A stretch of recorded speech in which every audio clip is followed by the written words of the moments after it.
লালবাগ থানাধীন ২৪ নম্বর ওয়ার্ড যুবদলের সাবেক সভাপতি চান মিয়াকে সেনাবাহিনীর বিশেষ অভিযানে আটক করা হয়েছে। লালবাগের শহীদ গলি থেকে তাকে আটক করা হয়।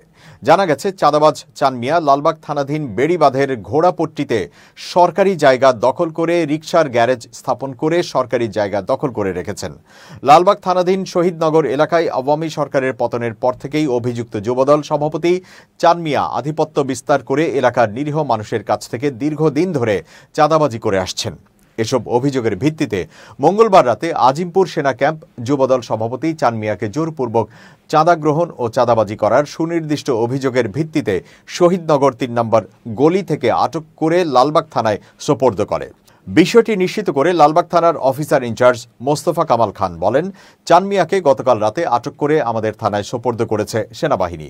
তার বিরুদ্ধে বিভিন্ন অভিযোগ রয়েছে, মামলা প্রক্রিয়াধীন।